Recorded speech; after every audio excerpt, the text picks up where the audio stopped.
25 క్వింటల్లో ఎకరానికి పంట పండేదో ఇప్పుడు రైతులందరూ కూడా కష్టపడి దాన్ని 28 నుంచి 32 క్వింటల్ వరకు ఎకరానికి పంట పండించడం జరుగుతుంది.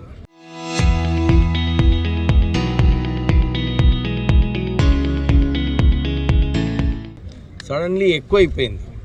ఇప్పుడే కలెక్టర్ గారు చెప్పినట్టు 1,10,000 టన్నులు 2022లో కొనుగోలు చేసుకుంటే అది కూడా జూన్ 10వ తారీఖు వరకు. ఇప్పుడు మనం ఉన్నది మే 27 నాడు. ఈరోజు మే 27 నాడు ఆల్రెడీ 1,10,000 టన్నులు ఆల్రెడీ కొనుగోలు చేయడం జరిగింది.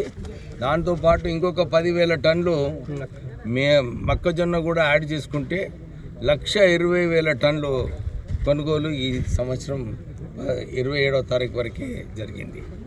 ఈ నార్మలీ అన్ని చోట్ల కూడా జూన్ 6th వరకు నడుస్తలేదు మీరు అని ధర్నా చేయడానికి ప్రయత్నం చేస్తున్నారు.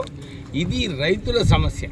ఇది అందరు కూడా పార్టీలు పక్కకు పెట్టుకొని రైతులను ఎట్లా ఆదుకోవాలి, రైతులను ఎట్లా వారికి భరోసా కల్పించాలి, ఆ భరోసా కల్పించకుండా వీళ్ళు ఆందోళన కల్పిస్తున్నారు. నేను చెన్నూరు ప్రాంతానికి సంబంధించిన రైతులకు అందరూ కూడా ఇదే కోరుతున్నాము.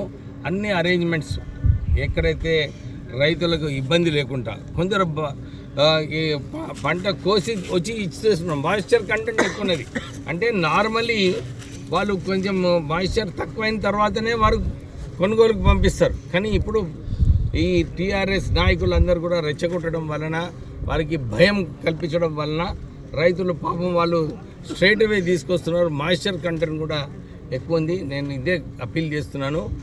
రాష్ట్ర ప్రభుత్వం ఒక నిర్ణయం తీసుకుంది. ఎక్కడ కూడా ఒక్క గింజ కూడా తక్కువ పడేది అవసరం లేదు, తీసుకునేది లేదు.